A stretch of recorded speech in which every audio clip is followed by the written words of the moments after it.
جی بیٹا، السلام علیکم۔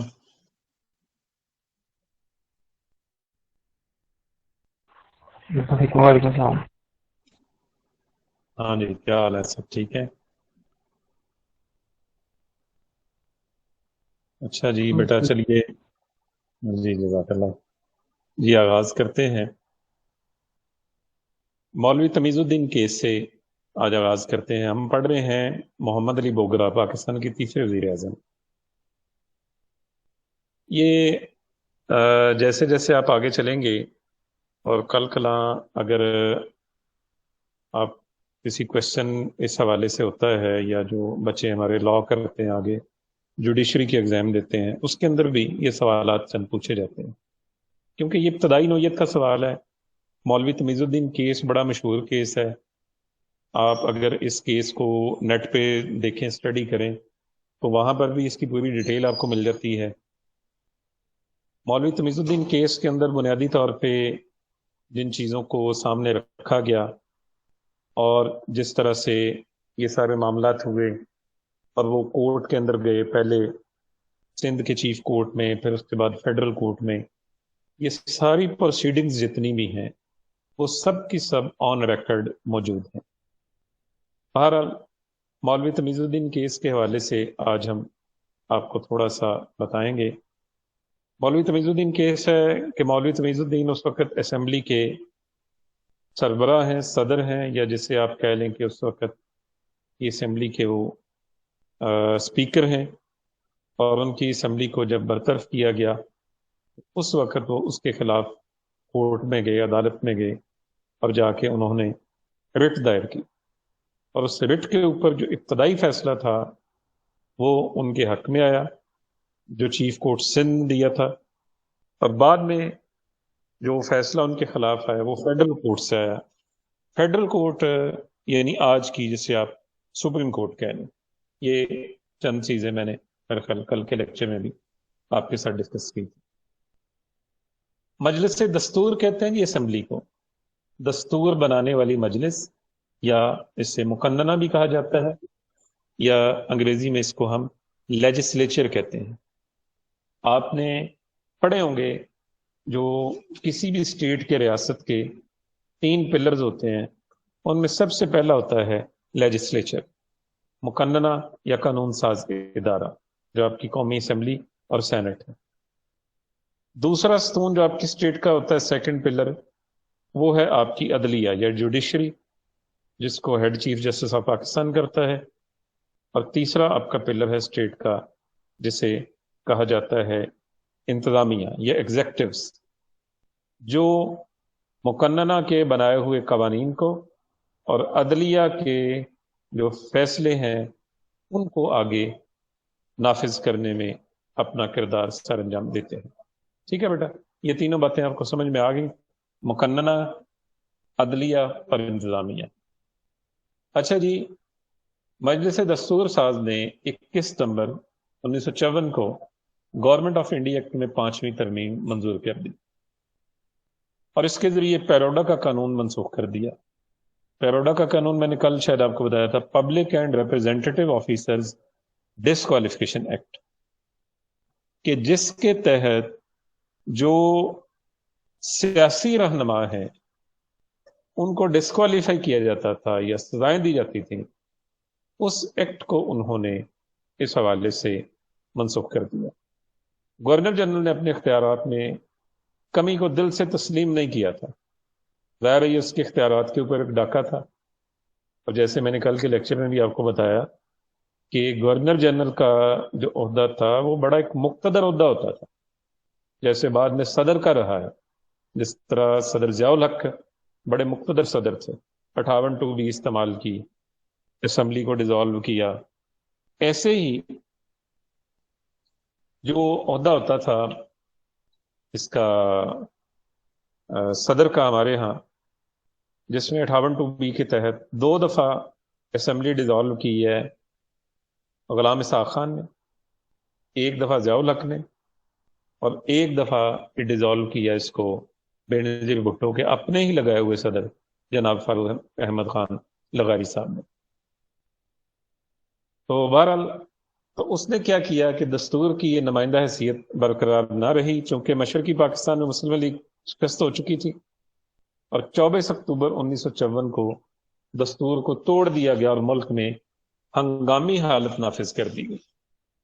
اب یہ جو گورنر جنرل نے اقدام کیا، ہنگامی حالت سے مراد یہی ہے جس سے آپ انگریزی میں کہتے ہیں ایمرجنسی کا نفاذ، جو شاید آپ کے علم میں ہوگا کسی اسٹوڈنٹ کے، کہ 3 نومبر 2007 کو جنرل پرویز مشرف نے پاکستان میں ایمرجنسی کا نفاذ کیا تھا، اور اس میں اس وقت کی جو عدلیہ تھی، ججز تھے، ان سب کو ہاؤس اریسٹ کر لیا تھا، جس میں جسٹس افتخار محمد چودھری صاحب بھی تھے، اور جن کو بعد میں بحال کروانے کے لیے وکیلوں نے تحریک چلائی تھی، وکلا تحریک پاکستان کی، بڑی سی مشہور و معروف تاریخ وہ تحریک چلی ہے۔ جی بیٹا، ہے کسی بچے کے علم میں یہ بات؟ کیوں جی، اتنی زیادہ دور کی تو نہیں ہے جی؟ ہاں، لیکن آپ کے لحاظ سے دور کی ہے۔ 14 سال ہو گئے ہیں اس بات کو بھی۔ 2007 کی بات ہے تو 2021 ہے۔ بہرحال وہ تاریخ کا ایک حصہ ہے وہ بھی۔ اچھا جی، اب کیا ہوا کہ مولوی تمیز الدین نے جو نئے مقرر کردہ وزراء تھے، ان کے خلاف جو ہے، جو حکم نامہ جو تھا، بطور اسپیکر جو ہے، اپنی بحالی کی غرض سے انہوں نے ایک رٹ جو ہے، اور وہ رٹ انہوں نے دائر کی سندھ کی چیف کورٹ کے اندر، آئین کی دفعہ 223A کے تحت، اور اس کے اندر انہوں نے اس بات کو چیلنج کیا کہ گورنر جنرل کو گورنمنٹ آف انڈیا ایکٹ کے تحت مجلس آئین ساز کو، یعنی قومی اسمبلی کو، یا دستوریہ کو، دستور ساز اسمبلی کو توڑنے یا انہیں اسپیکر کے عہدے سے معزول کرنے کے اختیارات نہیں ہیں۔ سندھ چیف کورٹ کے اندر مولوی صاحب کی اس درخواست کے اوپر ایک برطانوی وکیل مسٹر D.N. پرٹ نے بحث کی اور اپنے دلائل دیے، اور یہاں سے ان کی یہ جو رٹ تھی اس کو منظور کر لیا گیا، اور 9 فروری 1955 کو حکم نامہ جاری کر دیا گیا، اور فیصلہ دیا گیا کہ دستور ساز اسمبلی کی تنسیخ یا ڈیزولوشن آف اسمبلی جو ہے تھی وہ انکانسٹیٹیوشنل تھی، غیر آئینی تھی، غیر قانونی تھی، اللیگل تھی۔ اب دیکھیں وہی بات جو میں کل سے آپ سے کرتا آ رہا ہوں کہ فیڈرل گورنمنٹ کے پاس بڑے سارے اختیارات ہوتے ہیں۔ ابھی آپ حالیہ دور میں دیکھ لیں، میں چلیں یہ باتیں تو صدی کے لگ بھگ پرانی ہوں گی، یا نصف سے بھی زیادہ، 70 سال پرانی یہ باتیں ہیں۔ ابھی آپ دیکھ لیجئے کہ لاہور ہائی کورٹ نے ایک فیصلہ دیا، اپوزیشن لیڈر شہباز شریف کو انہوں نے بیل دی کہ ٹھیک ہے جی، وہ 8 ہفتے کے لیے یعنی 2 مہینے کی ان کو اجازت ہے کہ وہ بیرون ملک اپنے علاج کے لیے جا سکتے ہیں۔ ٹھیک ہے، اب وہ اس کا فیصلہ لے کے جناب تیار شیار ہو کے، ہاں جی، اپنے وکیلوں کو ساتھ لے کے ٹکٹ شکٹ بھی انہوں نے کروا لی، فٹافٹ ایئرپورٹ پہ پہنچ گئے۔ جیسے ایئرپورٹ پہ پہنچے ہیں، ان کو پتا چلا کہ ان کا نام بلیک لسٹ میں، اور بلیک لسٹ میں سے جو وکلا کہتے ہیں کہ نام نکلوانا کوئی اتنا لمبی چوڑی بات نہیں ہوتی، یہ ECL نہیں ہوتی، ایک اور لسٹ ہوتی ہے، بلیک لسٹ سے کہتے ہیں۔ وہ اپلیکیشن دی جائے وزارت داخلہ کو تو وہ نام جو ہے اس میں سے ریموو ہو جاتا ہے۔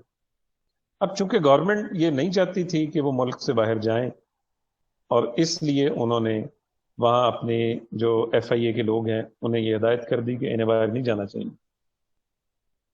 اب یہ وہاں گئے، اپنا جا کے فیصلہ بھی دہراتے رہے ہیں، ان کے وکیل بھی ساتھ تھے کہ یہ دیکھیں جناب، عدالت نے یہ لکھا ہوا ہے کہ ان کو اجازت ہے۔ تو وہ آپ نے بھی ویڈیو دیکھی ہوگی، وہ خاتون آفیسر ہے، وہ کہتی ہے کہ سر یہ آپ کا مسئلہ ہے، ہمارا مسئلہ نہیں ہے، ہمارے پاس یہ لسٹ ہے، آپ اس کے تحت باہر نہیں جا سکتے۔ 1.5 گھنٹہ کے بحث مباحثے کے بعد ان کو وہاں سے واپس کر دیا گیا، اور اگلے چند دن کے اندر ان کی ان بیل، اس جو ضمانت تھی یا یہ جو اجازت نامہ تھا، اس کے خلاف انہوں نے سپریم کورٹ کے اندر رٹ دائر کر دی، اور یہ کل کی خبر ہے کہ انہوں نے یہ جو ایکٹ کیا تھا گورنمنٹ نے، اس کے خلاف جو اپلیکیشن دی تھی ہائی کورٹ میں، وہ بھی انہوں نے واپس لے لی۔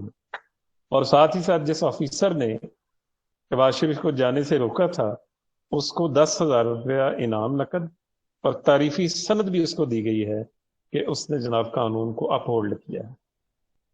یعنی میں صرف یہ واقعہ بیان کر کے آپ کو بتانا چاہتا ہوں کہ جو آپ کی فیڈرل گورنمنٹ ہوتی ہے نا اس کے پاس بڑے اختیارات ہوتے ہیں. جیسے کل ہم پڑھ رہے تھے کہ وہاں مولوی فضل الحق نے، تو وہ بھی کوئی چھوٹی شخصیت نہیں ہے، مسلم لیگ اور پاکستان کے بانیوں میں سے وہ شخص ہے جس نے قرارداد پاکستان پیش کی ہے. وہ وزیر اعلیٰ ہے ادھر مشرقی پاکستان میں، اور مولوی فضل الحق کی وزارت اعلیٰ کو ختم کر دیا جاتا ہے اور وہاں پر میجر جنرل، حاضر سرس میجر جنرل سکندر مرزا کو بھیج دیا جاتا ہے کہ جائیں جناب آپ جا کے اس کا سارا نظام سنبھالیں. کہ اختیارات تو ہیں. اسی طرح سندھ ہائی کورٹ سے، یا سندھ چیف کورٹ اس کا نام تھا اس وقت، اس وقت ہائی کورٹ ہے، اس وقت صوبوں کی جو کورٹس ہوتی تھی، جو بڑی کورٹس تھی، ان کو چیف کورٹ کہا جاتا تھا. اور سندھ چیف کورٹ نے تو فیصلہ دے دیا، تنسیخ ختم کر دی، لیکن ساتھ ہی فیڈرل کورٹ کے اندر ریٹ دائر کر دی گئی، اس فیصلے کے خلاف اپیل دائر کر دی. وہاں چیف جسٹس محمد منیر بیٹھے ہوئے تھے. دیکھیں بیٹا، ایک بات ذہن میں رکھیے گا، ہو سکتا ہے آپ میں سے کل کو کوئی قانون کے شعبے میں آئے. ہمارے بہت سارے بچے ایسے ہیں جو پڑھتے ہیں، لا کرتے ہیں، کچھ اس لیے کرتے ہیں کہ چلو کوئی ذاتی پروٹیکشن ہوگی یا پولیس والے تنگ نہیں کریں گے، کچھ اس لیے کرتے ہیں کہ چلو اس لیے ہم کر رہے ہیں کہ کل کو کوئی بزنس کرنا ہے، کوئی اس طرح کا کام کاج اور کرنا ہے تو ہمیں کسی قسم کا کوئی پرابلم نہیں ہوگا. ٹھیک ہے، لیکن اس میں ہم نے دیکھا ہے کہ ایک تعداد ان طلبہ کی بھی ہے جو باقاعدہ طور پہ اس کو پروفیشن بناتے ہیں. اب جو طلبہ اس کو پروفیشن بناتے ہیں باقاعدہ طور پہ، ہم نے یہ بات دیکھی ہے اس اعتبار سے کہ وہ پھر آگے چل کے ان میں سے کچھ ایسے بھی ہوتے ہیں جن کو موقع مل جاتا ہے بطور جج کے، آگے وہ ان کی سلیکشن ہو جاتی ہے، وہ جوڈیشری میں آ جاتے ہیں. تو زندگی میں بیٹے ایک چیز یاد رکھنی چاہیے انسان کو، ہم ہر آنے والا دن جو گزارتے ہیں، یعنی آج کا دن جو ہم نے گزارا ہے صبح سے اب تک کا، یہ ریورس نہیں ہو سکتا. جو ایک ایکٹ ہم نے کر دیا یا ہماری زبان سے جو ایک لفظ نکل گیا وہ واپس نہیں آ سکتا. یہ بات طے شدہ ہے. اب آپ خود اس بات سے اندازہ کر سکتے ہیں کہ یہ جو انسانی معاملات ہیں کس قدر امپورٹنٹ ہوتے ہیں اور ان کی امپورٹنس کس درجے کی ہوتی ہے. تو کہتے ہیں نا کہ ججز جو ہیں وہ نہیں بولتے، ان کے فیصلے بولتے ہیں. آپ دیکھ لیں پاکستان کی تاریخ میں بی قانون کا طالب علم ہوں، چھوٹا سا آپ کو بتا سکتا ہوں کہ جسٹس اے آر کارنیلیس کا فیصلہ آج بھی تاریخ میں روشن لفظوں میں لکھا جاتا ہے، سنہری حروف میں اس کو لکھا جاتا ہے، یاد کیا جاتا ہے. اور جسٹس منیر کا فیصلہ آج بھی سیاہ الفاظ کے اندر جو ہے اس کو تاریخ کے، بلکہ قانون کی ہسٹری کے جو ہے ہسٹری آف لا جو ہے اس میں اچھے لفظوں سے اسے یاد نہیں کیا جاتا.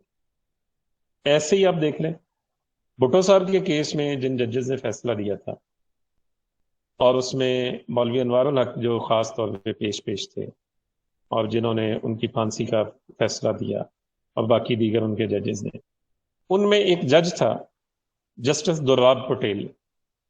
جسٹس دوراب پٹیل، جسٹس سجاد علی شاہ، یہ وہ ججز تھے جنہوں نے اختلافی نوٹ لکھا تھا کہ نہیں جناب یہ درست نہیں ہے، بھٹو صاحب کو پھانسی نہیں ہونی چاہیے.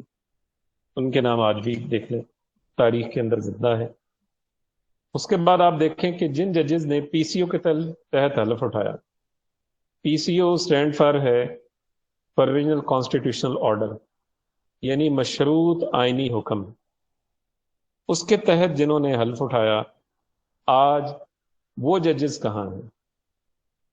اور اس کے برعکس آپ دیکھیے کہ جنہوں نے اس کی مخالفت کی، یہ جو ہمارے الیکشن کمشنر بھی رہے تھے جسٹس فخر الدین جی ابراہیم، جسٹس سعید الزمان صدیقی، یہ وہ لوگ تھے جنہوں نے انکار کیا، انہوں نے کہا نہیں. آپ یہ گجرا والا کی کچہری میں جاتے ہیں نا، تو وہاں کوئی وکیل صاحب آپ کے ہوں جاننے والے، یا آپ کے اپنے عزیزوں میں سے ہوں، تو وہاں مشہور ہے کیانی چیمبرز. کیانی چیمبرز کی کیا تاریخ ہے؟ جسٹس ایم آر کیانی کے نام سے یہ وہ چیمبرز مشہور ہے، کہ جنہوں نے انصاف پر مبنی فیصلے دیے اور حکومت وقت کی ڈکٹیشن لینے سے انہوں نے انکار کر دیا. دیکھ لیں، ان کے نام کے اوپر چیمبرز کے نام رکھے ہوئے ہیں، اور ان کے نام کے اوپر وہ اب بھی ادارے چل رہے ہیں، قائم ہیں، ان کا نام زندہ ہے. تو اس کا مطلب یہ ہے کہ حالات کیسے کیوں نہ ہو، دور کوئی بھی کیوں نہ ہو، ایک بات طے شدہ ہے، اور وہ بات یہ طے شدہ ہے کہ چاہے کچھ بھی ہو جائے، کیسا ہی دور کیوں نہ ہو، جو لوگ انصاف پسند ہوتے ہیں ان کا نام تاریخ میں زندہ رہتا ہے. یہ بات طے شدہ ہے. اور جو لوگ انصاف کے اصولوں کے مطابق نہیں چلتے، ان کا نام و نشان ختم ہو جاتا ہے. یہ بات طے شدہ ہے. اچھا جی، ایک منٹ، یہ سکرین آپ کو بھی شو نہیں ہو رہی، میں ایک منٹ سکرین آپ کو دوبارہ شو کرتا ہوں.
جی بیٹا، میری آواز آ رہی ہے؟ سکرین شو ہو رہی ہے؟ بتائیں مجھے.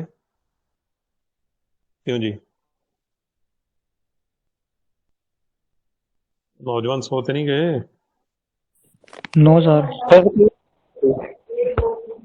جی ایک منٹ بس ٹھہر جی.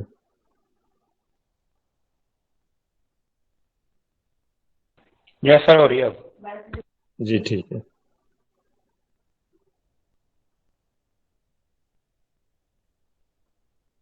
مولوی تمیز الدین کیس ہم اسٹڈی کر رہے تھے.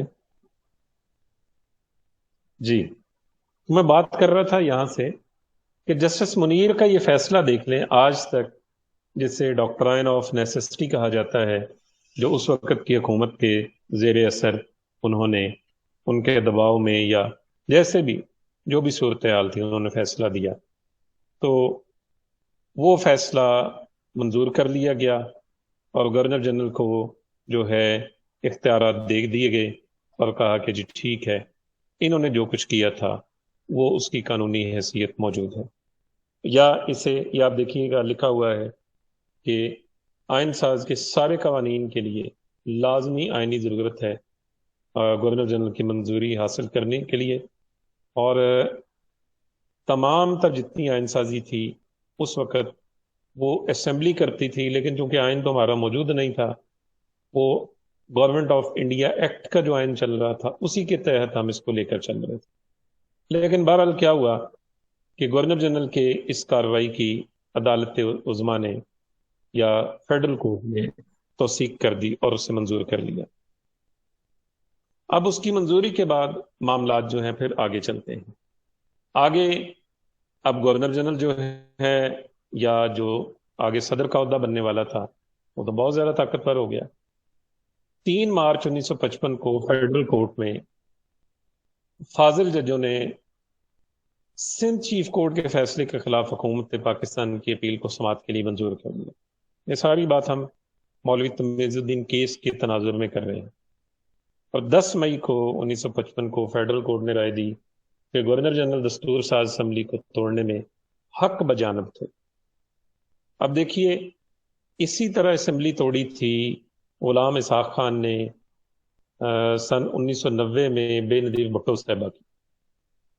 بے نظیر بھٹو بھی سپریم کورٹ چلی گئی تھی، اور اس وقت کیا ہوا کہ سپریم کورٹ سے فیصلہ ان کے خلاف آیا تھا، لیکن 93 میں پھر یہ اقدام ہوا، سیم صدر ہے غلام اسحاق خان، اور اب اسمبلی کا وزیر اعظم جو ہے وہ نواز شریف ہے، اور فیصلہ جاتا ہے پھر سپریم کورٹ کے پاس۔ اب کی بار سپریم کورٹ کیا کرتی ہے کہ اسمبلی کو بحال کر دیتی، نواز شریف دوبارہ سے ری انسٹیٹ ہو جاتے ہیں، لیکن اس کے بعد کیا ہوتا ہے کہ پھر مقتدر طاقتیں ایک فیصلہ کرتی ہیں کہ جو صدر غلام اسحاق خان تھے وہ بھی گر جاتے ہیں۔ اس فارمولے کو کاکڑ فارمولہ کہتے ہیں، چیف آف آرمی اسٹاف اس وقت، اور نواز شریف بھی گر جاتے ہیں، اور نیا الیکشن ہوتا ہے، اور اس کے نتیجے میں پھر بے نظیر بھٹو دوسری مرتبہ ملک کی وزیر اعظم بنتی ہے۔ چلیں، بہرحال 16 مئی کو گورنر جنرل کے جو استفسارات تھے ان کے بارے میں فیڈرل کورٹ کی مفصل رپورٹ شائع کر دی گئی۔ اس کے بعد ہم آتے ہیں جو 1 یونٹ کے لیے اقدامات ہوئے محمد علی بوگرا کے دور کے اندر۔ 25 نومبر کو 1 یونٹ کا قیام عمل میں آیا۔ 25 نومبر 1954 کو وزیر اعلیٰ سرحد سردار عبدالرشید نے اسمبلی میں 1 یونٹ کی قیام کی قرارداد پیش کی، متفقہ طور پہ منظور کر لیا گیا۔ 1 یونٹ تو میرا خیال سب جانتے ہیں، اس میں تو کوئی ڈاؤٹ نہیں ہونا چاہیے کسی کو۔ 1 یونٹ یہ تھا کہ پورا مغربی پاکستان جس میں آج 4 صوبے ہیں، یہ 1 یونٹ ہوگا، کوئی صوبہ نہیں ہوگا۔ پورا مشرقی پاکستان جو آج جیسے ہم بنگلہ دیش کہتے ہیں اس وقت ایسٹ پاکستان کہتے تھے، وہ ایک صوبہ ہوگا۔ ٹھیک ہو گیا جی؟ اب اس کے تحت یہ سارے معاملات جو ہے وہ آگے چلیں۔ بہرحال 1 یونٹ کی مخالفت بھی ہوئی، اور گورنر جنرل غلام محمد جو ہیں انہوں نے جو ہے شدید جو مخالفت کی تھی پیر زادہ عبدالستار نے 1 یونٹ کی، اس کے نتیجے میں ان سے وزارت جو ہے چھین لی، برطرف کر دیا۔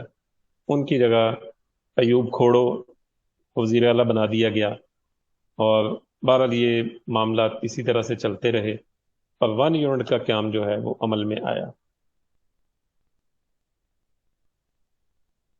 جی، یہ تفصیل آپ تھوڑی سی اس کی پڑھیے گا۔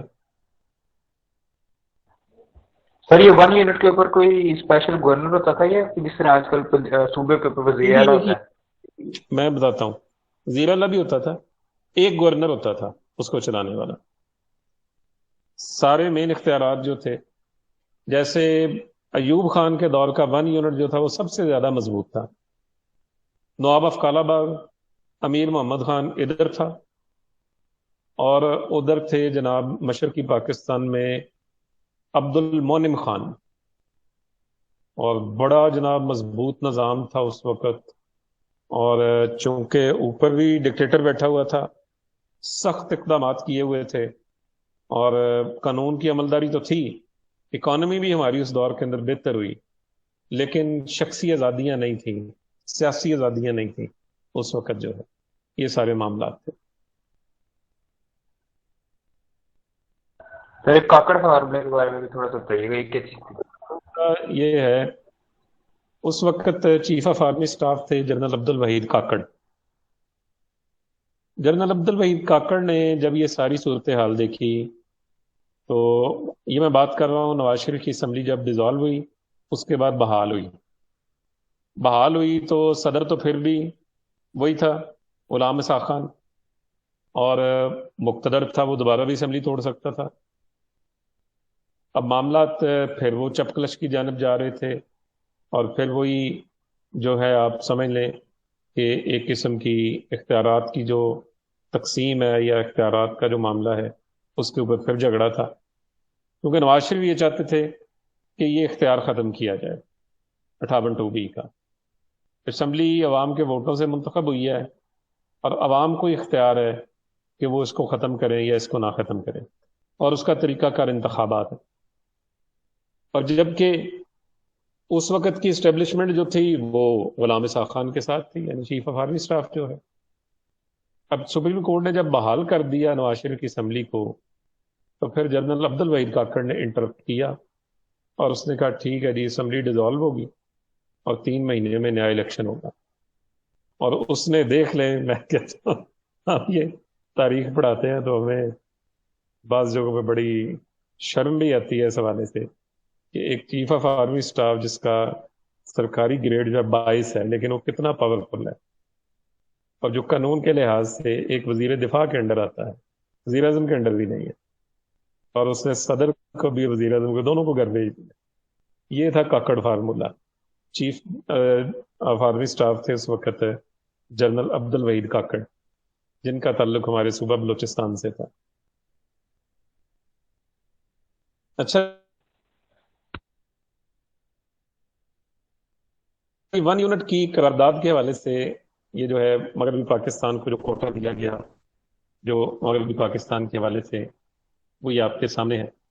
310 ارکان پہ مشتمل اسمبلی بنی، اور پنجاب کو اس میں سے 10% نمائندگی، اور پنجاب کے لیے 134، سندھ کے لیے 57، سرحد کے لیے 41، قبائلی علاقوں کے لیے 22، سرحدی علاقوں کے لیے 10، بہاولپور کے لیے 23، خیرپور کے لیے 14۔ اور یہ ذہن میں رکھیے اس وقت بہاولپور کا اور خیرپور کا سٹیٹس جو ہے ریاست کا ہے، یہ ریاستیں بعد میں پاکستان میں مرج ہوئی ہیں 1960 میں جا کے۔ بلوچستان کے قبائلی علاقوں کے لیے 8، اور بلوچستان کی ریاستی یونین کے لیے 7۔ یہ 4 ریاستیں بھی بلوچستان کی میں آپ کو گنوا دوں: کلات، خاران، مستونگ، پشین۔ یہ چاروں ریاستیں تھیں، شاہی ریاستیں تھیں، جو 1914 میں پاکستان کے ساتھ جنہوں نے الحاق کیا، اور کراچی کے لیے 14 نشستیں رکھی گئی۔ پیروڈا قانون، جیسا کہ میں نے آپ کو بتایا کہ پبلک اینڈ ریپرزینٹیٹیو ڈسکوالیفیکیشن ایکٹ تھا یہ، جسے پیروڈا کہا جاتا ہے، 20 ستمبر 1954 کو منسوخ ہوا۔ مسلم لیگ کو مشرقی پاکستان میں شکست ہوئی بوگرا صاحب کے دور میں، یہ ہم سارا وہ لے رہے ہیں بوگرا صاحب کے دور کی، باقی جو ہیں مولوی تمیز الدین کیس کے علاوہ ان کے دور کے اندر جو جو ڈیولپمنٹ ہوئی، مسلم لیگ کو شکست ہوئی۔ حالانکہ مسلم لیگ بنانے والے بھی بنگالی تھے، جنہوں نے 1906 میں 30 دسمبر 1906 کو مسلم لیگ بنائی۔ پہلا اجلاس جس کے نواب کے گھر میں ہوا ہے، کیا نام ان کا، سلیم اللہ خان، وہ بھی بنگالی ہیں۔ ابتدائی طور پہ سارے کے سارے جو مین سٹریم کے لوگ ہیں وہ سب بنگالی ہیں۔ آپ دیکھیں پاکستان بننے کے 6-7 سال کے بعد ہی ساری کی ساری جتنی بھی پارٹی ہے مسلم لیگ کہ جو اس کی ہوم گراؤنڈ تھی، اس کی ہوم گراؤنڈ سے وہ فارغ ہو جاتی، عوامی لیگ آ جاتی ہے، شیخ مجیب کی پارٹی، کرشک سرامک پارٹی ہے، یا پرجا پارٹی بھی اسے کہا گیا، جگتو فرنٹ ہے، اور اس کو بھی لیڈ کرنے والے مسلم لیگی ہیں سارے، مولانا عبد الحمید خان باشانی اور حسین شہید سہروردی، مولوی اے کے فضل حق، یہ وہی شیر بنگال جنہیں کہا جاتا ہے، یہ سب کے سب اس میں شامل ہیں۔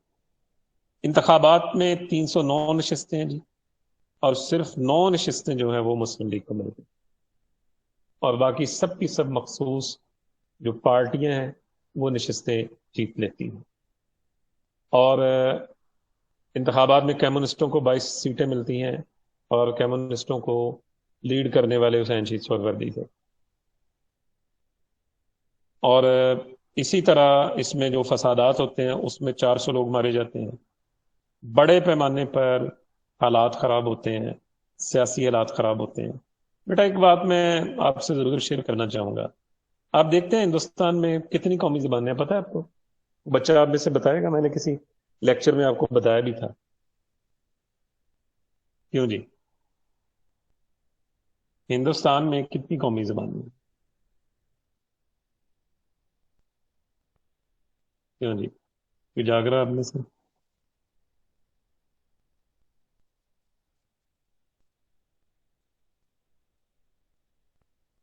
سر 20 یا 25۔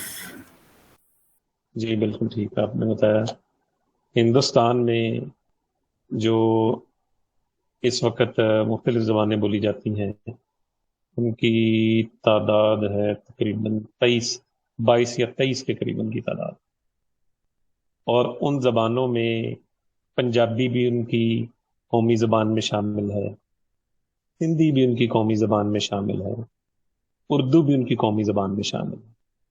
ٹھیک ہے جی، اب آپ خود اندازہ کریں۔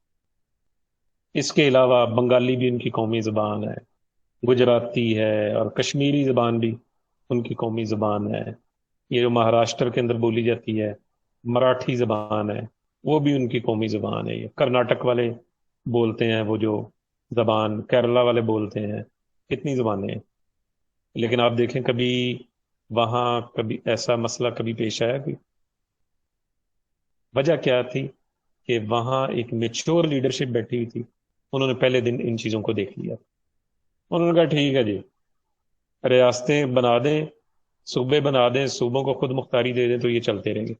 آپ کو پتہ ہے ایک برٹش ہے، میرے ذہن سے اس کا نام نکل گیا ہے، ہسٹورین ہے، اس نے ہندوستان کی ڈیموکریسی کے اوپر تھیسس کیا ہے، اور تھیسس کا عنوان یہ ہے کہ ہندوستان جو ہے اتنے ملٹی لینگویجز اور کلچر کے باوجود آج تک ٹوٹا کیوں نہیں ہے؟ اس میں تو اور اب تک 20 پاکستان بن جانے چاہیے تھے، کیوں نہیں یہ ایسا ہوا؟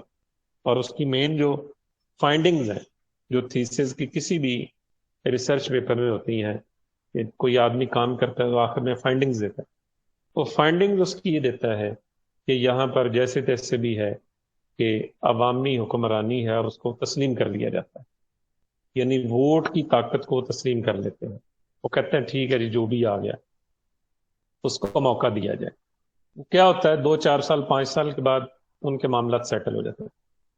ایک مثال صرف میں آپ کو دوں گا، پھر میں آگے چلتا ہوں۔ بنگال میں، مغربی بنگال میں ایک تحریک چلی تھی دراوڑستان کی۔ دراوڑ قوم جو ہے وہ آرین کے آنے سے پہلے سے یہاں آباد تھے۔ دراوڑستان کی تحریک کے اندر بڑے بڑے لوگ انوالو تھے، اور اس تحریک کا جو بانی تھا اس کا یہ دعویٰ تھا کہ جس دن ہم الیکشن جیت کے ہم اپنا الگ سے دراوڑستان بنائیں گے۔ الیکشن ہوا اور وہ بھاری اکثریت سے کامیاب ہوا، صوبے کا وزیر اعلیٰ منتخب ہوا، اور پہلی جو اس کی مرکزی اسمبلی کے مرکز کے ساتھ، مرکزی حکومت کے ساتھ میٹنگ ہوئی، اس میٹنگ کے بعد جب وہ واپس آیا تو اس کی کابینہ نے اس سے پوچھا کہ جناب آپ نے دعویٰ کیا تھا الیکشن سے پہلے کہ ہم آزاد دراوڑستان بنائیں گے، اب آپ بتائیں کیا کہتے ہیں؟ اس نے کہا کہ وہ میرا الیکشن سے پہلے کا دعویٰ تھا، لیکن اب میں یہ سمجھتا ہوں کہ ہمارا مرکزی حکومت کے ساتھ جڑے رہنا ہی ہمارے حق میں بہتر ہے۔ اور کیا ہوا؟ اگلے 4 سے 5 سال اس نے حکومت کی، اور وہ جو دراوڑستان کی تحریک کا بڑا ایک شور شرابہ تھا وہ سب کی سب ڈیزالو ہو گئی، ختم ہو گئی، لوکل سیاسی گروپ پھر سے طاقت میں آ گئے، معاملات سیٹل ہو گئے۔ تو بہتر طریقہ یہی ہوتا ہے کہ جو لوگوں کی ایک ڈیمانڈ ہے، جو وہ اپنی منتخب کرنا چاہتے ہیں حکومت، ان کو موقع دیا جائے۔ وہ پولیٹیکل سائیکل ہے نا، وہ چلتا ہے، تو اس میں سے لوگ خود بخود ایلیمینیٹ ہوتے رہتے ہیں، نئے لوگ آتے رہتے ہیں۔ اب آپ جب موقع نہیں دیتے تو پھر اس سے شدت پسندی بڑھتی ہے، اور اس سے پھر معاملات خراب ہوتے ہیں۔ اچھا جی، اسی دور میں کیا ہوا جی، 6 اگست 1955 کو ملک غلام محمد خرابی صحت کی وجہ سے رخصت پہ چلے گئے، اور ان کی جگہ میجر جنرل سکندر مرزا جو ہیں وہ ملک کے قائم مقام گورنر جنرل بن گئے۔ اچھا، ان کی بھی ایک تاریخ ہے سکندر مرزا کی، اور کہتے ہیں کہ ان کا تعلق جو ہے وہ اس کلاس میں سے تھا فوجیوں کی کہ جو پیورلی برٹش انفلوئنس کے اندر، جن کی ساری سکولنگ ہوئی، پھر ملٹری ٹریننگ بھی اس کی اسی مائنڈ کے سیٹ کے ساتھ ہوئی، یعنی ایک مقتدر مزاج تھا ان کا۔ بہرحال سکندر علی مرزا پورا نام ہے ان کا، 13 نومبر 1899 کو بمبئی میں پیدا ہوئے۔ ابتدائی تعلیم سینٹ زیویئر اسکول سے حاصل کی انہوں نے، اور اس کے بعد یہیں پر آگے جو ہے انہوں نے یہ دیکھیے گا الفٹسن کالج سے گریجویشن انہوں نے حاصل کی۔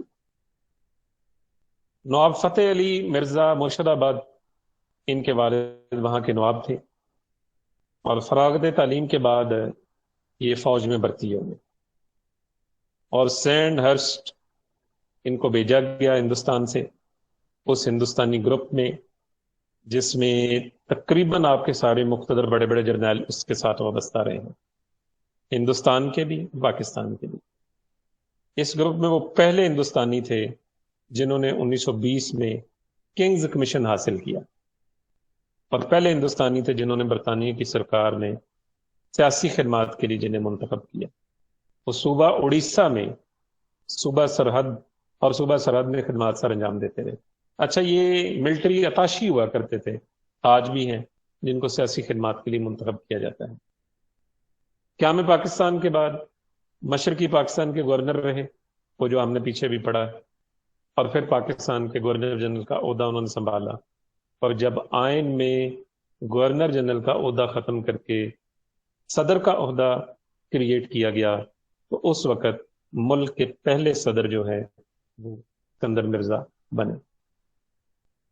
1958 میں مارشاء اللہ لگتا ہے، اور اس مارشاء اللہ کے تحت ایوب خان اقتدار میں آتے ہیں، اور اس کے بعد وہ ان کو ملک سے نکلنے پر مجبور کر دیتے ہیں، اور سکندر مرزا جو ہے وہ یہاں سے چلے جاتے ہیں، اور وہ اپنی کتاب مائی کنفیشن کے اندر، میرے اعتراضات کے اندر، اس بات کو لکھتے ہیں کہ محض اس ڈر سے انہوں نے چھپوائی تھی کہ کہیں صدر ایوب خان ان کی پینشن نہ بند کر دے۔ وہ بعد میں کہتے ہیں وہ چھپی، اور یہ بھی ہے ان کے متعلق جو قدرت اللہ شہاب نے اپنے شہاب نامہ میں لکھا ہے۔ کہتے ہیں قدرت اللہ شہاب میں لندن میں تھا، تو وہاں مارکیٹ میں گیا، تو وہاں میری ملاقات ہوئی سکندر مرزا کی وائف کے ساتھ۔ تو میں نے پوچھا، ظاہر فرسٹ لیڈی تھی وہ، یعنی خاتون اول تھی، تو ان سے ملاقات ہوئی، تو میں نے سکندر مرزا کے متعلق پوچھا، تو اس نے بتایا کہ ہم فلاں اسٹریٹ میں رہتے ہیں، آپ کبھی ملنا چاہیں تو شام کی چائے پہ آ جائیں۔ کہتے ہیں میں شام کو وہاں ان سے ملنے کے لیے گیا، تو 2 کمروں کا فلیٹ تھا جی، جس کے اندر سکندر مرزا رہ رہا تھا، اور بالکل معمولی سے جو اس کا رہن سہن تھا، اور خاتون اول یہاں تک کہ آپ دیکھیں نا، جیسے اس نے لکھا کہ خود جا کے سبزی وغیرہ وہاں سے لے کے آتی، پرچیز کر کے لے کے آتی تھی، یہ سارے معاملات چلتے تھے۔ تو کہتے ہیں کہ میں نے پھر آ کے ایوب خان کو بتایا، تو ایوب خان نے کہا کہ اس سے بچ کے رہنا، کہ وہ بڑا کننگ آدمی ہے۔ تو میں نے کہا کہ سر، وہ میری ان کے ساتھ اچھی الیکس لگ رہی ہے۔ جب میں جاب میں تھا تو اس وقت جاتے ہوئے انہوں نے مجھے یہ فاؤنٹین پین گفٹ کیا تھا۔ فاؤنٹین پین ہوتا تھا جی کسی دور میں، بڑا اچھا، یہ سیاہی والا پین جس کو کہتے ہیں، فاؤنٹین پین ہی ہوتا ہے۔ تو یہ اس نے اپنی یادداشت جو ہیں اس حوالے سے لکھی۔ 1956 کے آئین کے تحت ملک کے پہلے صدر بنے۔ 13 نومبر 1969 کو ان کا انتقال ہوا، اور انہیں ان کی وصیت کے مطابق تہران میں دفن کیا گیا۔ ٹھیک ہے جی، چلیں بیٹا، کافی ہے آج کے لیے اتنا۔ صحیح، ان کی وصیت تھی یا پاکستان نے ان کی باڈی لینے سے ریفیوز کر دیا؟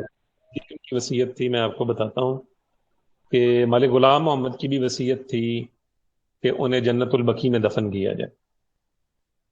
ملک غلام محمد کی باڈی کو انہوں نے امانتاً کراچی کے گورا قبرستان میں دفن کر دیا، جو گورنر جنرل تھا ہمارا تیسرا، جن کے متعلق ابھی ہم نے پڑھا کہ انہوں نے اسمبلی ڈیزالو کی اور سارا کچھ ہوا۔ اور کہتے ہیں پھر بعد میں اجازت وہاں سے مل گئی جب سعودی عربیہ سے، تو جب وہ ان کو نکالنے لگے وہاں پر دوبارہ سے تدفین کے لیے، تو کہتے ہیں کہ اس وقت کوئی وہاں پر معاملات جو ہے قبر کے وہ کوئی ٹھیک نہیں تھے۔ یہ بہت سارے لوگوں نے اپنی کتابوں میں بھی اس کا تذکرہ کیا۔ تو علماء نے کہا کہ ان کو یہاں سے نہ نکالا جائے اور ان کو یہیں پر دفن کر دیا جائے، اور ان کی باڈی کو یہاں سے نکالنا مناسب نہیں ہوگا، ورنہ بہت ساری چیزیں لوگوں کے اوپر عیاں ہو جائیں گی۔ تو پھر ان کو وہیں دفنایا گیا، اور آج بھی ان کی قبر ادھر گورا قبرستان میں ہی ہے، ملک غلام محمد کی۔ دیکھیں بیٹے، بات پتہ کیا ہے، انسان اپنی زندگی میں بہت سارے معاملات کرتا ہے، اور ایٹ دی اینڈ کیا ہوتا ہے، آپ نے کبھی بلکہ دیکھا ہی ہوگا اکثر، یہ جو لوگ مختلف قسم کی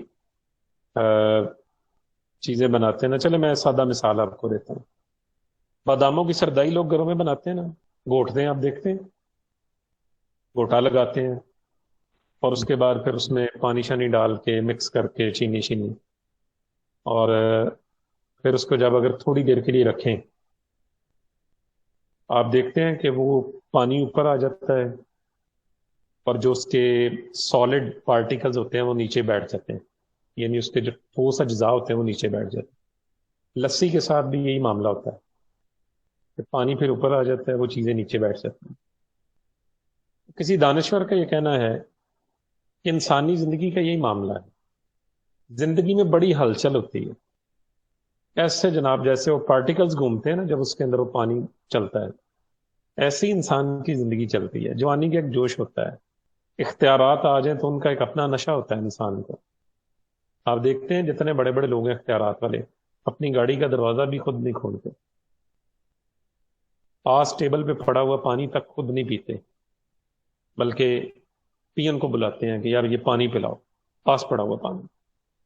اپنا کوئی کام اپنے ہاتھ سے نہیں کرتے، لیکن پھر ایک وقت ایسا بھی آتا ہے کہ مکھی اڑانی بھی اپنے جسم سے مشکل ہو جاتی ہے۔ تو کہتے ہیں وہ دانشور کہ جس طرح وہ سارے سالڈ پارٹیکلز نیچے بیٹھ جاتے ہیں نا، اوپر جو ہے وہ پانی آ جاتا ہے، سیم کہتے ہیں جب انسان کی زندگی کا اختتام ہوتا ہے نا، وہ سارے کے سارے سالڈ پارٹیکلز جو ہیں وہ نیچے پیندے میں اکٹھے ہو جاتے ہیں۔ یہ معاملہ ہے کہ یہ انسان جب اپنے معاملات کرتا ہے نا، بڑھاپے کی عمر تک پہنچتے پہنچتے وہ چیزیں اس کے اوپر عیاں ہونی شروع ہو جاتی ہیں۔ آپ بہت سارے لوگ ایسے دیکھیں گے کہ جوانی میں ان سے غلطیاں، کمیاں، کوتاہیاں ہوتی ہیں، لیکن ذہن کے اندر یہ ہوتا ہے کہ یار نہیں، نیکی کا کام کرنا چاہیے، اللہ سے توبہ کرنی چاہیے، بڑھاپا ان کا بہت اچھا ہو جاتا ہے۔ اور آپ دیکھتے ہیں بعض لوگ بڑھاپے کے اندر بھی جا کے ان کو یہ احساس نہیں پیدا ہوتا کہ ہم زندگی کی کس سٹیج پہ جا رہے ہیں۔ اختیارات کا معاملہ سیم یہی ہے، اختیارات کسی بھی دور کے اندر انسان کو ملے وہ اس کو چھوڑنے کے لیے تیار نہیں ہوتا۔ میں ایک مثال دے کے بات ختم کر رہا ہوں۔ آپ نے سنا ہوگا کہ جب گورنر تھے ہمارے ڈاکٹر عشرت العباد MQM کے، وہ پاکستان کی تاریخ کے سب سے لمبے عرصے تک گورنر رہے، وہ 13-14 سال غالباً گورنر رہے۔ مشرف کا پورا دور، پیپلز پارٹی کا پورا دور، اور پھر اس کے بعد نواز شریف کے بھی تقریباً 2-2.5 سال تک وہی گورنر تھے نواز شریف کے دور میں۔ پھر ان کو وہاں سے ہٹا کے تو نیا گورنر سندھ میں لگانا۔ اب انہوں نے سوچا کہ وہ ہماری پارٹی کے ایک پرانے بندے تھے، PCO کے تحت حلف بھی نہیں لیا تھا، ان کو ایک موقع پر انہوں نے صدر کے لیے بھی نامزد کیا تھا، جسٹس سعید الزمان صدیقی۔ انہوں نے کہا جی فیصلہ کیا کہ سعید الزمان صدیقی صاحب کو سندھ کا گورنر لگا دیا۔ اب فیصلہ ہو گیا، سعید الزمان صدیقی صاحب سے ملاقات ہوئے ان کو عرصہ ہو چکا تھا۔ آپ نے وہ کراچی کے ایک مسلم لیگ کے رہنما دیکھے ہوں گے، سانولے سے رنگ کے، بڑے جذباتی، جو نااہل ہو گئے تھے، کیا نام ان کا، جن کو ہاشمی ہاشمی ہاشمی نہال ہاشمی، نہال۔ نہال ہاشمی ان کے گھر گئے ہیں ان سے ملنے کے لیے کہ جناب آپ کو گورنر بنا دیا گیا ہے، اور جیسے ہی سعید الزمان صدیقی باہر میڈیا کے سامنے آئے ہیں تو میڈیا سارا دیکھ کے حیران ہو گیا کہ اس قدر ان کی صحت ڈاؤن ہو چکی تھی، اس قدر ڈاؤن ہو چکی تھی، وہ سب کے سب دیکھ کے حیران ہو گئے۔ ادھر انہوں نے گورنر کا حلف اٹھایا اور اگلے دن وہ ہاسپٹلائز ہو، ٹھیک ہے جی۔ اور اس کے بعد اسی طرح کو ہفتے کے بعد ان کی طبیعت ٹھیک ہوئی، واپس آئے اور پھر دوبارہ سے ہاسپٹلائز ہو گئے۔ مہینے کے اندر اندر جو ہے نا وہ سعید الزمان صدیقی صاحب انتقال کر گئے، فوت ہو گئے۔ لیکن آپ اندازہ کر لیں کہ اس سٹیج کے اوپر بھی جا کے انہوں نے اس بات سے انکار نہیں کیا کہ یار میری صحت جو اجازت نہیں دیتی کہ گورنر کا منصب میں نہیں سنبھال سکتا، آپ نے مجھے نامزد کیا، عزت دی، آپ لوگوں کا شکریہ، آپ کسی دوسرے آدمی کو بنا دیجیے۔ نہیں، آپ گورنروں کی لسٹ نکال کے دیکھ لیں جو سندھ کے گورنر آج تک رہے ہیں، تو آپ کو نظر آ جائے گا سب سے کم ٹینیور ان کا بنتا ہے۔ تو اس کے بعد کیا ہوا، جیسے ہی نئے گورنر کی تعیناتی کا وقت آیا تو پھر انہوں نے محمد زبیر کو، یہ جو اسد عمر وزیر حکومت کے، ان کے بھائی کو انہوں نے پھر گورنر بنایا۔ یہ آپ ٹی وی پر ان کو دیکھتے ہی ہوں گے۔ بیٹا یہ جو ہے نا جی اختیارات کا نشہ، یہ بہت بری چیز ہے، مرتا بھی ہونا بندہ انہوں کہا جائے نا کہ تینوں جناب صدر پاکستان بنا رہے ہیں، بندہ بنا دے۔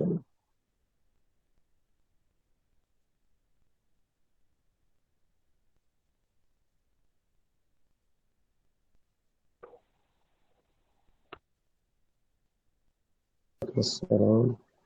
سر یہ سب ٹاپک سے کوئی ایک بک میں آسانی سے جو مارکیٹ میں اویلیبل ہو اس کا نام بھی بتا دیں۔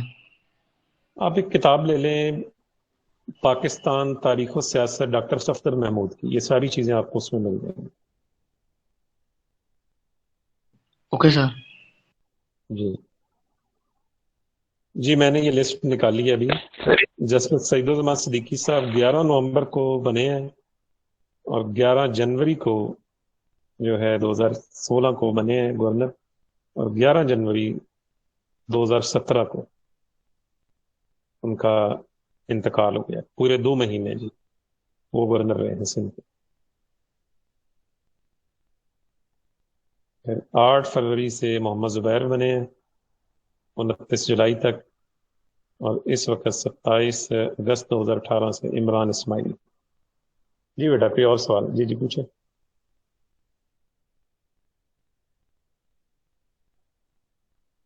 سر انڈیا میں جو 22-23 زبانیں بولی جاتی ہیں، سر ان کا رسم الخط ہندی میں ہی ہوتا ہے یا ساری زبانوں کا اپنا رسم الخط ہوتا ہے؟ جی ہر ایک کا اپنا رسم الخط ہے، ہر ایک کا اس میں سر ابھی جو اپنا رسم ہم الخط ہے۔ جی سر ہم ابھی جو پنجابی لکھتے ہیں عام طور پہ میٹرک یا انٹر میں پنجابی کے سبجیکٹ ہوتے ہیں نا، تو اردو کے رسم الخط میں لکھے جاتے ہیں۔ سر اوریجنل جو رسم الخط ہے وہ تو سکھوں والا ہی ہے نا، جو آپ نے رسم الخط اسلامیہ کالج ادھر گجرانوالہ میں بھی جو ان کے ابھی پرانی تختیاں وغیرہ لگی ہیں۔ جی، اصل رسم الخط وہی ہے، اسے کہتے ہیں گرمکھی، اس سے گرمکھی رسم الخط کہتے ہیں۔ ہمارا جو رسم الخط ہے یہ عربک ہے، ہمارا اردو والا رسم الخط یہ چل رہا ہے، اور اردو جو رسم الخط ہے وہ بیسیکلی عربک ہے، عربک سکرپٹ ہے۔ یہ جو مینو سکرپٹ ہے یہ عربک ہے۔ ہمارا پنجابی کا رسم الخط بھی عربک بیسڈ ہے۔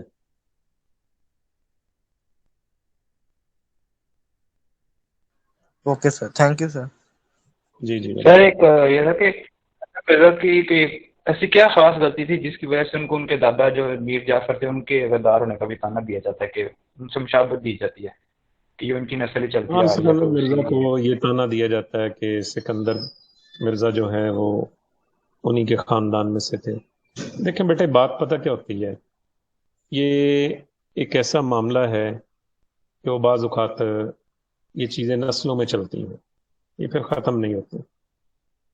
آپ دیکھیں کہ میں ایک مثال کروں اللہ سے آپ کو دوں گا، مجھے ان صحابی کا نام ذہن سے نکل گیا ہے جو کلید بردار تھے، جن کے پاس خانہ کعبہ کی چابی ہوا کرتی تھی۔ تو رسول اللہ صلی اللہ علیہ وسلم تشریف لے گئے تو آپ نے اس کو بلوایا، عثمان بن طلحہ، ہاں عثمان بن طلحہ رضی اللہ تعالیٰ عنہ۔ عثمان بن طلحہ سے کہا کہ خانہ کعبہ کھول دو، میں نے اندر جا کے عبادت کرنی ہے، نوفل ادا کرنے ہیں۔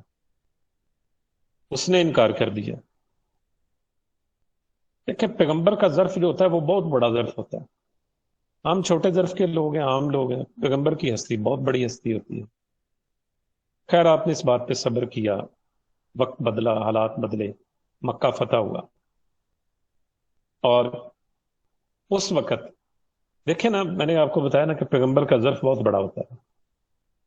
آپ نے آواز دی کہ عثمان بن طلحہ کدھر ہے، اسے بلایا جائے۔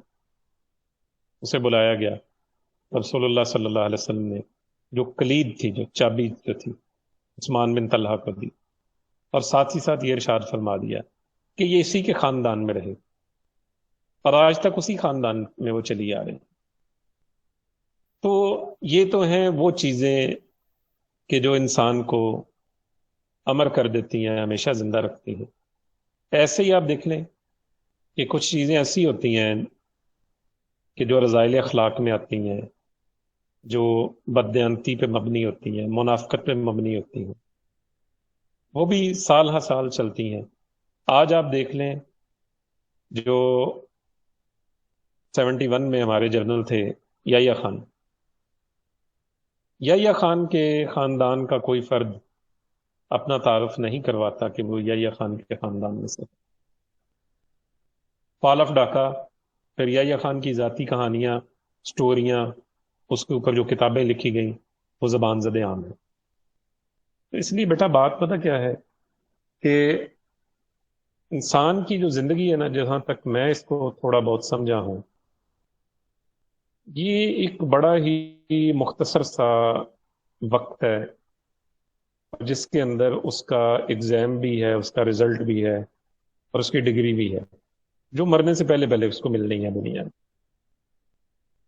وہ ایک حدیث میں آتا ہے نا کہ آپ صلی اللہ علیہ وسلم ایک جنازے پہ تشریف لے گئے، تو لوگ میت کے حوالے سے بڑے اچھے کمپلیمنٹس، بڑی اچھی باتیں کر رہے تھے۔ آپ کی زبان مبارک سے الفاظ نکلے واجبت واجبت، اس کا مطلب ہے کہ واجب ہو گئی، واجب ہو گئی۔ ایک صحابی نے عرض کیا اللہ کے رسول کیا چیز واجب ہوگی؟ فرمایا اس شخص پہ جنت واجب ہوگی، لوگ اس کا اچھا تذکرہ کر رہے ہیں۔ اور ایک ایسی شخص کو اور کو لایا گیا تو اس کے متعلق لوگ چہ مگوئیاں کر رہے تھے۔ آپ نے اس کے متعلق بھی یہ ارشاد فرمایا کہ لوگ اس کا اچھا تذکرہ نہیں کر رہے، اس کے اوپر جہنم واجب ہوگا۔ بات یہ ہے کہ یہ زندگی کا جو معاملہ ہے، یا زندگی کی یہ جو تختی ہے یا وائٹ بورڈ ہے، اس کے اوپر جو چیزیں لکھی جاتی ہیں اس کو دنیا کا کوئی ریزر ریز نہیں کر سکتا، ریزیبل نہیں ہے، پکی ہیں، پرماننٹ ہے، انڈو نہیں کی جا سکتی۔ ہاں مسلمان ہونے کے ناطے ایک ہمیں ایج حاصل ہے سب سے بڑا، وہ ایج ہے توبہ کا، لیکن قرآن اس کو کہتا ہے توبۃ النصوحہ، پکی توبہ ہونی چاہیے، کچی توبہ بھی نہیں ہونی چاہیے۔ اور اس کے بارے میں حدیث میں آتا ہے التائب من الذنب کمن لا ذنب لہ، کہ گناہ سے توبہ کرنے والا ایسے ہو جاتا ہے کہ جیسے اس نے کبھی گناہ کیا ہی نہیں۔ یہ ایک چیز ہے بحیثیت مسلمان، اور یہی زندگی کا اصول ہے۔ اب انسان نے راستہ خود اختیار کرنا ہے، تو کس پہ چلنا چاہتا ہے۔ آپ دیکھیں ایک معاملہ میں اور آپ اپنی زندگی میں کرتے ہیں، لیکن اس کی بازگشت ہمارے آنے والی نسلوں میں سنائی دیتی ہے۔ وہ بڑا بندہ ہوا ہو نا، تو لوگ اس کی باتیں کرتے ہیں کہ لو یار فلاں آدمی، یار یہ اس کی اولاد ہے۔ آپ کے والد صاحب اگر ایک بڑے آدمی ہیں یا انہوں نے عزت کمائی ہے، آپ کسی جگہ پہ جاتے ہیں نا جہاں ان کا جاننے والا، چاہنے والا ہے، آپ جا کے تعارف کرواتے ہیں کہ میں فلاں کا بیٹا ہوں۔ آپ ذرا اس وقت تاثرات دیکھا کیجیے اس ہستی کے، شخصیت کے، کس طرح سے گرم جوشی سے آپ کو ملے گا۔ اچھا آپ ان کے بیٹے ہیں، آئیے جناب بیٹھیں، تشریف رکھیں، تو یار ہمارا بیٹا ہے، چائے لے کے آؤ، پانی لے کے آؤ۔ اور یہ عزت آپ کی نہیں ہوئی، یہ آپ کی والد صاحب کی اس نیک نامی کی عزت ہے جو انہوں نے اپنی زندگی میں کمائی. اب آپ دیکھ لیں آپ آگے چل کے کس چیز کو اختیار کرنا چاہتے ہیں، کیونکہ یہ چیزیں طے ہیں. یہ دنیا جو ہے یہ مکافات عمل کا نام ہے. انسان جو یہاں کرتا ہے، آخرت کا معاملہ تو ہمارا ایمان ہے نا جی، لیکن دنیا میں بھی اللہ تعالیٰ وہ ساری چیزیں، اچھے کاموں کے فروٹس انسان کو دنیا میں بھی دیتا ہے. یہ نہیں ہے کہ صرف آخرت میں ملنا، دنیا میں بھی اچھائیاں اس کے سامنے آتے ہیں. میری والدہ اللہ تعالیٰ انہیں گری کی رحمت کرے، وہ ایک بات کہا کرتی تھی کہ پتر 100 کوت بھی جا کے نا، وہ کہتے ہیں میل کو، کہ 100 کوت بھی جا کے نا بندہ اپنی مجھ دا ہی دودھ پیندا ہے. اس کا مطلب یہ تھا ان کا کہ اگر آپ 100 میل کے فاصلے پہ بھی گئے ہیں نا اور آپ کو کسی نے دودھ پیش کیا ہے تو وہ آپ نے اپنا دیا ہوا ہی پیا ہے، کسی وقت کی آپ کی اپنی نیکی ہی آپ کے سامنے آئی. ٹھیک ہے جی بیٹا، وش یو بیسٹ آف لک. آپ خوش رہیں، آباد رہیں، پھر انشاءاللہ آپ سے